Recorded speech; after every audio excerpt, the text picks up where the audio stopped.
Assalamualaikum teman-teman. Selamat berjumpa lagi dengan saya Abdurrahman dan bukan Abdurrahman ya, Upin Ipin ya. Kita kembali lagi sama Upin Ipin teman-teman ya. Dan kembali lagi membahas tentang seputaran gangguan asam lambung dan artritis psikosomatis. Nah itu teman-teman ya. Nah di season kali ini kita berdua akan membahas tentang masalah tidak nyaman saat terbangun dari tidur gitu teman-teman ya. Sensasi di pagi hari teman-teman. Rata-rata di pagi hari ketika bangun tidur tidak nyaman. Kemudian di siang hari kita tiduran tahu-taunya terlelap, kemudian ketika bangun tidak nyaman juga. Nah itu teman-teman ya. Nah makanya bagi teman-teman yang sekarang sedang mengalami hal tersebut dan kemudian kebingungan kenapa bisa seperti itu, tolong tonton videonya sampai habis, jangan di skip biar kalian nanti mengerti, biar kalian nanti paham, dan ketika mengerti dan paham kalian bisa menanganinya dengan mudah. Kemudian yang keduanya kalian bisa menganggap wajar karena kalian tidak terlalu berandai-andai kemana-mana. Nah itu teman-teman, nah, makanya tolong tonton videonya sampai habis, jangan di skip. Dan kemudian seperti biasa ya, bagi teman-teman yang baru bergabung, kalau seandainya kalian mau bertanya tentang seputaran gangguan asam lambung dan artritis psikosomatis, alangkah baiknya kalian tonton dulu video-video kita berdua yang terdahulu teman-teman ya, karena untuk seputaran gangguan asam lambung dan artritis psikosomatis semuanya sudah di-share teman-teman ya. Dari mulai cerita kita berdua yang terkena gangguan asam lambung dan artritis psikosomatis, kemudian merasakan 1001 macam sensasi yang sangat tidak nyaman, itu sudah di-share teman-teman ya. Dan kemudian bagaimana cara menangani setiap sensasi yang hadir, itu juga sudah di-share. Nah makanya biar lebih jelas, biar lebih detail, alangkah baiknya kalian tonton dulu video-video kita berdua. Nah itu teman-teman ya. Dan kemudian bagi teman-teman yang baru bergabung, seperti biasa juga, kalau seandainya kalian belum subscribe channelnya, mohon videonya itu di-subscribe dulu, karena untuk subscribe itu tidak memerlukan biaya, tidak memerlukan pendaftaran. Jadi subscribe itu adalah hal yang sangat mudah sekali bagi teman-teman lakukan ya. Jadi teman-teman itu cukup memijit saja tulisan subscribe, biar kenapa?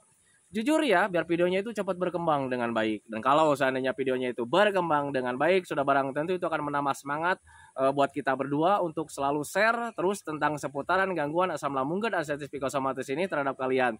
Kemudian yang lebih penting dan yang lebih utamanya, tekan juga tombol lonceng sama tombol like-nya ya.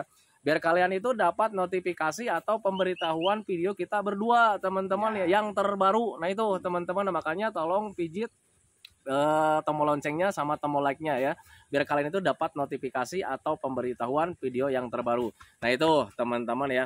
Nah kembali lagi ke topik utama teman-teman ya.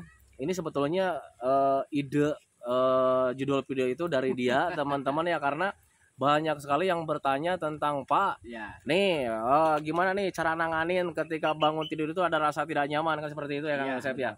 Teman-teman sekalian, di channel saya Inspirasi Hidup Sehat banyak yang bertanya tentang sensasi di pagi hari teman-teman ya.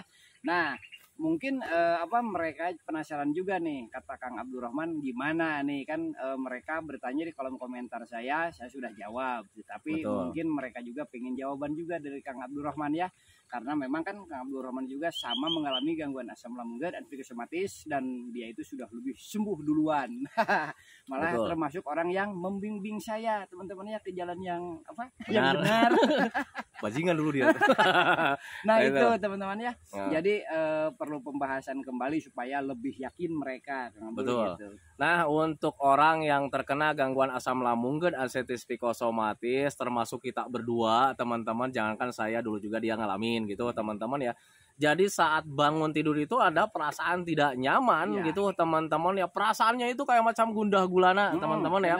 Was-was nggak jelas, bingung nggak jelas. Perasaannya itu kayak macam ngambang nggak jelas. Nah itu teman-teman ya. Kenapa bisa seperti itu? Jujur ya, untuk orang-orang yang terkena gangguan asam lambung dan artritis psikosomatis harus bisa memahami bahwa sebetulnya kejadian itu merupakan hal biasa teman-teman ya. Jangankan kita orang yang terkena gangguan asam lambung dan artritis psikosomatis, orang yang normal saja ketika bangun tidur itu kadang kurang fit iya. Nah itu teman-teman ya, lemesnya ada gitu teman-teman. Kemudian malas ngapa-ngapainnya ada ketika bangun tidur gitu teman-teman ya, moodnya kurang ada gitu teman-teman ya, jadi moodnya itu berkurang, itu pasti sensasi seperti itu ada teman-teman ya. Cuman perbedaannya mereka orang yang normal dengan kita itu perbedaannya itu di perasaan saja teman-teman ya. Betul, teman. Kita orang-orang yang terkena gangguan asam lambung dan anxiety psikosomatis, ada anxiety disorder. Jadi ketika ada perubahan di situ, ada hal yang wajar gitu teman-teman ya, kita tidak bisa menerimanya. Nah itu teman-teman, sehingga ketika kita tidak bisa menerimanya, kadang kita kebingungan, kenapa lagi nih kok setiap bangun tidur itu mengalami lemas. Nah itu teman-teman, jangankan Anda yang belum sembuh total dari gangguan asam lambung dan anxiety psikosomatis, kita berdua saja betul. Yang sudah sehat total, ketika bangun tertidur itu ya kadang kurang mood dia, kurang mood, malas ngapa-ngapain. Nah itu teman-teman, cuman perbedaannya untuk saya pribadi dan Kang Yosep itu ketika ada perubahan ke arah sana, kita nggak cemas karena itu merupakan hal yang wajar teman-teman. Coba tengok keluarga kalian, kalau seandainya bangun tidur, ayo dong main bola, pasti dia nolak. Tunggu dulu, baru bangun tidur, lagi ngumpulin nyawa, kan seperti itu alasannya. Kalau bahasa sekarang Abdul itu ngeloading dulu. Ya, ngeloading dulu gitu teman-teman, dan itu merupakan hal yang sangat wajar teman-teman ya. Tetapi hal yang wajar itu menjadi kurang wajar buat kita orang-orang yang terkena anxiety. Nah itu teman-teman, karena sifat-sifat untuk orang yang terkena anxiety disorder itu paling tidak mau sekali menghadapi perubahan-perubahan hal negatif teman-teman. Walaupun perubahan hal negatif itu merupakan hal yang wajar gitu teman-teman. Nggak ada orang yang normal itu misalkan bangun tidur itu langsung dia semangat, ada angkat besi, wah 100 kilo, lari-lari, nggak ada seperti itu teman-teman ya. Tetapi sialnya untuk orang yang terkena anxiety disorder itu ngumpulin tenaganya itu lama gitu teman-teman, karena ada loadingnya itu begitu lama. Karena kembali lagi, ketika kita terkena anxiety disorder, ada sensitif kita yang lebih tinggi. Nah itu teman-teman, yang ketika sensitif kita lebih tinggi ya kadang kita penyesuaiannya itu agak begitu lama. Iya, karena memang jaringan tubuhnya yang mengalami ketegangan. Betul. Ya. Dan juga makanan-makanan yang kita konsumsi itu, si sari-sari makanannya itu zat kebaikannya itu terlambat diserap Kang dulu ya. Betul. Jadi ya mengakibatkan kalian itu loading itu lebih lama. Teman-teman, karena bisa efek stres juga. Jadi ketika bangun tidur itu kalian mengalami lemah, letih, lesu, kurang mood, kurang was-was, kurang gairah gitu teman-teman, sehingga ketika hal itu terjadi malah kalian itu berpikirnya kemana-mana. Wah ini kenapa begini lagi, wah kenapa ini begitu lagi, padahal itu merupakan hal biasa. Nah itu teman-teman, kalau kalian belum percaya juga itu merupakan hal biasa teman-teman ya, tengok keadaan kalian sekarang, apakah kalian sekarang membaik? Kan gitu teman-teman ya. Biasanya loadingnya itu untuk saya pribadi teman-teman ya, dulu ketika bangun tertidur itu ada rasa tidak nyaman, itu loadingnya ya lumayan agak lama, 1 jam Kang Yosep. Kan gitu teman-teman. Setelah 1 jam nanti kita minum, kita ngemil, kita makan, itu sebetulnya biasa lagi. Nah itu teman-teman, mungkin dulu ya sebelum terkena gangguan aslam, kita mungkin loadingnya itu nggak begitu lama, paling cuma 10 menit gitu kan ya, cuman 5 menit gitu. Nah tetapi sekarang karena memang sensitif kitanya masih tinggi, kitanya masih terlalu merasa-rasa gitu teman-teman, akhirnya loadingnya itu ya terasa lama. Nah itu teman-teman ya, makanya pahami saja ke sana. Jadi untuk orang-orang yang terkena gangguan asam lambung dan anxiety psikosomatis, ketika mempunyai sensasi seperti itu, kalian jangan pernah kebingungan, kalian jangan pernah bilang, wah ini kenapa lagi? Justru itu nanti akan membuat kalian was-was. Justru nanti akan membuat kalian itu cemas, karena ketika kalian bertanya dalam pikiran, wah ini kenapa lagi nih, takut penyakit yang berbahaya, nanti kalian timbulnya itu akan mengalami ketakutan lagi. Dan kalau seandainya ketakutannya itu berulang-ulang terus kemudian berlebih, nanti bisa menimbulkan kecemasan Kang Yosep. Nah itu.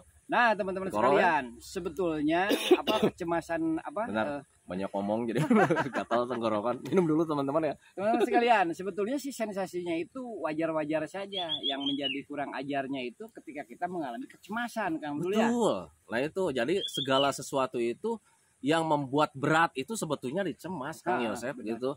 Padahal untuk hal-hal kejadian sensasi dari gangguan asam lambung dan anxiety psikosomatis itu adalah sensasi biasa, sensasi rumahan teman-teman. Kalau seandainya kalian masih ragu juga apakah benar sensasi gangguan asam lambung dan anxiety psikosomatis itu gangguan rumahan, Tanya sama anggota keluarga kalian, teman-teman ya. Bu, Pak, Dek, Kak, apakah kalian pernah mengalami kembung? Saya yakin 100% jawabannya pasti mengalami, teman-teman. Ya, saya pernah mengalami. Apakah kalian pernah mengalami kurang mood, kurang semangat? Pasti mereka mengalaminya, teman-teman ya. Apakah pernah kalian mengalami rasa malas? Tanya sama keluarga kalian. Pasti mengalaminya, teman-teman ya. Cuman sialnya, untuk orang yang terkena anxiety disorder, itu kembali lagi ke sifat ya. Sifatnya untuk orang-orang yang terkena gangguan asam lambung dan anxiety psikosomatis yang terkena anxiety disorder paling tidak bisa menerima ke hal-hal negatif. Nah itu ada rasa malas. Kenapa nih gue sekarang malasnya itu setiap hari beda dengan dulu? Ya mungkin ada kalanya kalian itu sedang mengalami masanya sedang malas. Nah itu teman-teman. Tetapi kalau misalnya kalian, Pak, tetapi saya ini nggak nyaman ketika rasa malas itu menghinggap setiap hari. Gimana supaya ada tenaga lagi? Berdiri, bergerak, semangat, bangkit dari mulai sekarang. Nah itu teman-teman, karena rasa malas itu bisa dari mental juga gitu teman-teman ya. Orang yang mentalnya lemah biasanya mau ngapa-ngapain serba malas. Ada yang ngajak main yuk ogah gitu teman-teman, padahal dia bisa sebetulnya. Nah itu teman-teman, nah makanya ketika itu penyebabnya dari mental, ya yang harus dilakukan itu adalah bangkit, Kang Asep ya. Bangkit saja, berdiri saja ketika ada yang ngajak teman main yuk, ayo gitu teman-teman. Karena ketika untuk bermain itu nggak ada apa-apa teman-teman ya. Jalan-jalan yuk, ayo, jangan bilang nanti ketika ada yang ngajak jalan-jalan ya, jalan-jalan yuk nanti lagi nggak nyaman kan gitu teman-teman. Kalau seandainya dari mental lawan saja, tetapi beda kalau misalnya dari medisnya ya. Kalau misalnya ulu hati terasa masih sakit, terasa mengganjal, kayak kalau misalnya berdiri kayak macam ketarik, nah itu sebaiknya kalian istirahat aja dulu teman-teman. Tetapi kalau misalnya untuk medisnya nggak ada, cuman kembung-kembung dikit gitu teman-teman ya. Ketika ada yang mau ngajak jalan-jalan, jalan-jalan ya mas, ayo lakukan saja. Jangan pernah berpikir nanti ketika di sana nanti gua mati, nggak akan teman-teman ya. Yang menyebabkan kematian itu adalah yang pertama takdir, yang keduanya baru penyakit berat. Nah itu teman-teman, sementara gangguan asam lambung dan anxiety psikosomatis itu bukan gangguan berat teman-teman ya. Yang membuat berat itu karena kita ada anxiety disorder teman-teman. Kembali lagi, setiap sensasinya juga sensasi rumahan. Tengok keluarga kalian, kembungnya pasti mengalami, mencretnya pasti mengalami teman-teman ya, begahnya mengalami, pusing-pusing dikit kelayangan pasti mereka juga mengalami teman-teman ya. Nah itu jadi untuk gangguan asam lambung dan anxiety psikosomatis itu bukan gangguan berat teman-teman ya. Yang membuat kita berat itu mental kita belum tumbuh 100%. Nah itu teman-teman, kembung sedikit, aduh Pak, gua kembung nih, gimana dong solusinya? Padahal kembung-kembung itu nanti juga hilang dengan sendirinya. Nah itu pengalaman saya dulu teman-teman ya, saat terkena gangguan asam. Sama dia juga dulu sering telepon, Pak gua nih lagi kembung nih. Gua tertawa aja gitu teman-teman ya, nggak usah dipikirin, ayo berjemur, bergerak aja, saya bilang nanti juga hilang sendiri. Bener nih hilang. Tau-taunya dia lagi berjemur, saya telepon, lagi ngapain nih? Lagi nonton bola. Gimana kembungnya? Udah hilang katanya. Nah itu teman-teman ya. Gitu. Teman-teman sekalian, yang saya alami teman-teman ya, ketika kita kembung atau begah itu dipakai jalan-jalan itu kan timbul keringat Kang Abdul ya. Betul. Suhu tubuh juga meningkat. Betul. Jadi si gasnya itu pada keluar Kang Abdul. Lewat sendawa dan kentut ya. Iya. Nah, itu. Kebanyakan kentutnya. Nih kejadian lucu gitu teman-teman ya. Saat kita berkumpul, bahkan berkumpulnya juga bukan dengan orang lain teman-teman ya, dengan keluarga dianya sendiri teman-teman ya. Ketika dia duduk bersampingan dengan saya, dia kentutnya itu agak gede waktu terkena gangguan asam ya. Dan semuanya marah ya. Tapi tidak untuk saya pribadi teman-teman ya, karena saya memahami bahwa kentut itu bagus teman-teman. Nah, makanya bagi teman-teman yang pengen kentut depan saya itu, saya nggak pernah marah teman-teman ya, karena mulai memahami bahwa ternyata kentut itu merupakan hal yang sangat bagus sekali teman-teman ya. Beda dengan dulu sebelum paham tentang seputaran gangguan asam, ketika ada orang kentut itu saya bilang nggak sopan lu, kan gitu teman-teman. Tetapi untuk saat ini, sumpah ya, kalau seandainya ada yang kentut, anak kecil, orang dewasa, siapapun itu yang kentut di depan kita paling saya tersenyum saja teman-teman. Alhamdulillah, lu sehat. Saya bilang gitu teman-teman. Tapi dulu ya, sebelum terkena gangguan asam, ketika ada yang kentut ya gua jitak ya. Nah itu teman-teman ya. Nah makanya pahami saja ke sana. Jadi ngomong kemana aja, barusan pembahasan gimana nih, lupa lagi nih. Masalah sensasi pagi hari. Sensasi ngomongnya kemana aja teman-teman. Jadi akhirnya ya kita lupa dengan temanya teman-teman ya. Jadi itulah teman-teman ya. Jadi ketika saat terkena gangguan asam lambung kan ada anxiety psikosomatis. Ketika bangun tidur, kemudian ada perasaan tidak nyaman, ada lemah, letih, lesu, dan yang lebih dominannya itu di perasaan ya. Jadi gelisah-gelisah nggak jelas, was-was nggak jelas gitu teman-teman. Kemudian ngambang, perasaannya itu ngambang nggak jelas. Hal yang harus kalian lakukan itu adalah berpikir wajar saja. Tanamkan dalam pikiran saja, oh ini baru bangun tidur. Semua fisik, semua tenaga belum kembali lagi gitu teman-teman ya. Dan kemudian ketika menanamkan seperti itu, yang harus kalian lakukan itu adalah cepat-cepat minum gitu teman-teman. Dan yang lebih bagus itu minumnya itu minum yang manis ya. Kalau untuk saya pribadi dulu itu sama Kang Yosep itu jus alpukat tanpa es. Nah itu teman-teman, jadi ketika bangun tidur itu cepat-cepat bikin minuman jus alpukat teman-teman ya, karena di manis itu yang paling cepat diserap oleh tubuh kita teman-teman. Glukosa itu paling cepat ya diserap oleh tubuh kita, akhirnya tenaga hadir lagi gitu teman-teman. Dan kemudian ketika terbangun dari tidur itu cepat-cepat kita keluar teman-teman ya, memandang ke arah yang jauh teman-teman, itu lebih cepat mengembalikan mood, lebih cepat mengembalikan keadaan kita gitu teman-teman. Jadi ketika kita memandangnya arah jauh itu ya cepat ngumpul ya. Benar. Semuanya beda ketika kita di dalam kamar karena masih takut keluar gitu teman-teman. Ketika bangun tidur kita cuman bangunnya itu di dalam kamar, itu nanti justru pengumpulan energi, pengumpulan suasana itu agak terlambat karena yang dilihatnya itu mentok di tembok, mentok di TV gitu teman-teman ya. Berbeda ketika kita bangun tidur, bikin minuman yang manis gitu teman-teman ya, kita minum langsung duduk nongkrong di luar, itu lebih cepat kembalinya itu moodnya, tenaganya, suasananya itu, suasana nyaman di perasaannya itu lebih cepat kembali lagi. Kemudian ketika sudah kembali lagi seperti itu, kalian juga ingat langsung saja makan gitu teman-teman. Sepengalaman saya seperti itu, biar energinya itu hadir lagi. Karena ketika kita tertidur teman-teman, saya sulit menjelaskannya karena saya bukan dokter teman-teman ya. Ketika kita tertidur itu nanti ada energi yang hilang kali ya. Itu saya jujur ya, saya nggak tahu hubungannya seperti apa, tetapi sepengalaman saya dulu saat terkena gangguan aslam dan saat ini juga ketika bangun tidur itu ada perasaan lemes Kang Yosep. Dan itu merupakan hal yang lumrah, jangankan kita orang yang terkena gangguan aslam ya, orang normal saja pasti seperti itu. Kaitannya saya nggak tahu gitu teman-teman, kenapa sih orang yang normal, orang yang apalagi orang yang gangguan aslam gitu teman-teman, ketika tertidur bangun tidur itu tenaga seolah-olah nggak ada Kang Yosep. Nah itu makanya orang normal juga ketika bangun tidur langsung tarik sama kalian, ayo dong main bola, pasti marah. Nah itu nggak mau pasti seperti itu, karena ya moodnya nggak ada, tenaganya nggak ada, lagi lemah, letih, lesu di situ ada, kurang semangat juga ada. Nah itu teman-teman ya, keterkaitannya saya tidak tahu, cuman yang jelas itulah kejadiannya gitu teman-teman. Jadi kalian nggak usah khawatir, kalian nggak usah bingung, kalian nggak usah was-was, kalian nggak usah ketakutan, itu merupakan kejadian normal. Yang harus kalian lakukan itu adalah cepat-cepat minum air hangat pelan-pelan gitu teman-teman. Kemudian minum yang manis-manis gitu, kemudian mengkonsumsi yang manis-manis juga. Kalau dulu itu saya sering jus alpukat, kemudian ngemil kue Roma sari gandum teman-teman. Kemudian setelah beres nongkrong di luar gitu teman-teman, saya kembali makan lagi biar energinya hadir lagi. Nah itu teman-teman, ada yang mau ditambahkan Kang Yosep? Ya, jadi teman-teman sekalian, ketika kalian itu tidak mood saat di pagi hari, apalagi ada sensasi kayak lemes, gemeter kayak gitu, ya memang di pagi hari itu si jaringan tubuh kita itu belum beraktivitas dengan normal kembali, teman-teman ya. Dan selain itu juga kalian itu memang terkumpulnya tenaga itu menjadi lambat karena jaringan tubuhnya yang mengalami penegangan. Betul. Dan yang lainnya juga daya serap untuk dari konsumsi makanan yang kita konsumsi itu ada gangguan Kang Dul ya. Betul. Sehingga tenaga kalian itu pada saat pagi hari setelah diistirahatkan menjadi agak terlambat seperti orang yang sehat gitu Kang Dul ya. Betul. Jadi kalian tidak perlu khawatir, hanya beberapa saat sajalah bedanya Kang Dul ya. Betul. Mungkin yang sehat itu 10 menit, 15 menit sudah pulih kembali. Kalian itu mungkin setengah jam, ya wajar lah. Ada perbedaan sedikit. Oh ya teman-teman, sama Kang Yosep juga di video-video saya itu banyak yang bertanya, "Pak, gimana sekarang kabarnya Bang Andri?" katanya gitu, yang dari Sulawesi itu. Nah ini dia orangnya nih. Tuh dia tuh. Ini orangnya nih. Lagi tuh lagi ngasih pakan burung. Ya. Videonya tadi ditunjukkan. Nih teman-teman ya.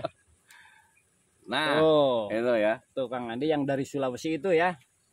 Nah, dia kabarnya baik-baik saja. Cuman untuk saya wawancara itu masih belum bisa, teman-teman ya, karena kesehatannya sekarang masih di ambang 90% gitu. Belum nyampe 100% lah gitu teman-teman. Dan kemarin juga sempat saya tanya, Bang Andi mau saya wawancara enggak? Nanti dulu Pak, katanya takutnya nanti ketika diwawancara kumat dia. Nah teman-teman sekalian, teman-teman, ya. Kalau kalian lihat tuh ya, Mas Andi itu kalau dari sepintas mungkin nggak percaya kita itu sakit dia ya. Betul. Nah itu Karena aktivitas dia banyak sekarang aktivitas itu. barusan sudah apa nyebor itu ya nyiram Nyiram itu ya. tanaman dia seperti itu. Kemudian nanam daun bawang barusan gitu teman-teman. Sepintas kayak orang sehat karena kita juga dulu sering difitnah sama keluarga. Itu Orang namanya. katanya sehat nih, bisa berjemur, bisa jalan-jalan, tapi untuk ngapa-ngapain serba malas, serba melamun kayak seperti itu teman-teman ya. Tetapi ya Ngibul lu katanya. untuk asam lambung dan asam psikosomatis itu hanya bisa dipahami Ya. sama orang yang pernah mengalami, kemudian sama orang yang sedang mengalami. Kalau misalkan orang yang belum pernah mengalami gitu teman-teman, mereka pasti nggak paham. Nah makanya bagi teman-teman yang sekarang sedang terkena gangguan asam, kemudian sering difitnah juga sama orang-orang, belajar masa bodoh saja teman-teman itu. ya. Tetapi kalau misalkan mereka itu selalu mencomoohkan, nih dulu saya suka banyak doa yang jelek teman-teman ya. Semoga saja lu kena. Nah itu teman-teman. Dan ternyata bukan alhamdulillah ya, sebenarnya sebetulnya itu musibah ya. Dan ternyata mereka benar-benar kena teman-teman, dan ketika terkena akhirnya ngetuk pintu. Wah, dulu itu Bapak sering cerita tentang penyakit begini-begini. Apakah itu betul? Ya, saya bilang, itu memang betul. Akhirnya dia ngerangkul, subhanallah Pak, saya sekarang sedang mengalami gimana caranya pengen membaik. Akhirnya dia itu nangis, teman-teman ya. Karena jujur ya, orang segagah apapun, orang seperkasa apapun, kalau seandainya terkena gangguan asam lambung dan asam psikosomatis, pasti mereka memble. Nah itu teman-teman ya, makanya pahami saja ke sana.